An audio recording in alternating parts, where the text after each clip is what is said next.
ദ്രോണർ വളരെ പ്രധാനമായ ഒരു അറിയിപ്പ് നടത്തുന്നത്. അടുത്തതായി ഭീമനും ദുര്യോധനനും തമ്മിൽ തങ്ങളുടെ കഴിവുകൾ മത്സരത്തിലെന്ന പോലെ കാണിച്ചു തരുന്നതാണ്. ആളുകൾ ആർപ്പ് വിളിച്ചു.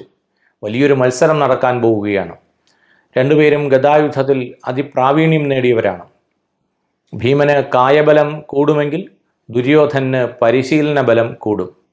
ദുര്യോധനൻ ഭീമൻ്റെ കായബലത്തെ മറികടക്കണമെങ്കിൽ പരിശീലനം ചെയ്തേ മതിയാകൂ എന്നറിയാം. അതുകൊണ്ട് തന്നെ വളരെ സൂക്ഷ്മമായി പരിശീലനം നടത്തിയിട്ടുള്ള ആളാണ് ദുര്യോധനൻ.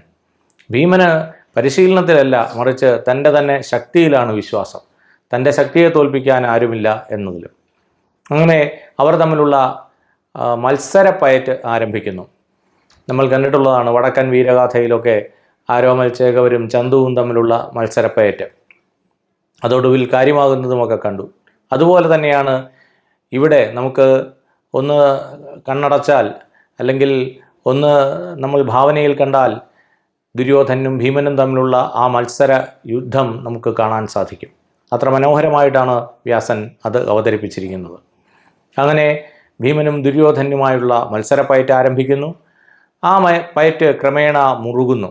ആളുകൾ രണ്ട് ചേരിയാവുന്നു. ചിലർ ദുര്യോധനൻ ജയിക്കുമെന്ന്, ചിലർ ഭീമൻ ജയിക്കുമെന്ന്. അങ്ങനെ ആളുകൾ തന്നെ രണ്ട് ചേരിയായി തിരിയുന്നു. ക്രമേണ ആ പയറ്റ് മുറുകുന്നു. അപ്പോഴേക്കും ആചാര്യനായ ദ്രോണർക്ക് കാര്യം പിടികിട്ടി. അദ്ദേഹം തൻ്റെ മകനായ അശ്വത്ഥാമാവിനെ അയച്ച് ആ രണ്ടുപേരെയും പിന്മാറാൻ നിർബന്ധിക്കുന്നു. കോളിളക്കമുണ്ടാക്കുന്ന സമുദ്രത്തെ കരയെന്ന പോലെ ആചാര്യപുത്രർ ആ രണ്ടുപേരെയും തടുത്തു നിർത്തുന്നു. അവരുടെ മധ്യത്തിലേക്ക് ചെന്ന് അവരെ തടുത്തു നിർത്തുന്നു. അപ്പോൾ ഭാവിയിൽ ഉണ്ടാകാൻ സാധ്യതയുള്ള ഒരു വലിയ മത്സരത്തിൻ്റെ തിരി അവിടെ, അല്ലെങ്കിൽ യുദ്ധത്തിൻ്റെ തിരി അവിടെ തെളിയിക്കപ്പെട്ടു കഴിഞ്ഞു, കൊളുത്തപ്പെട്ടു കഴിഞ്ഞു.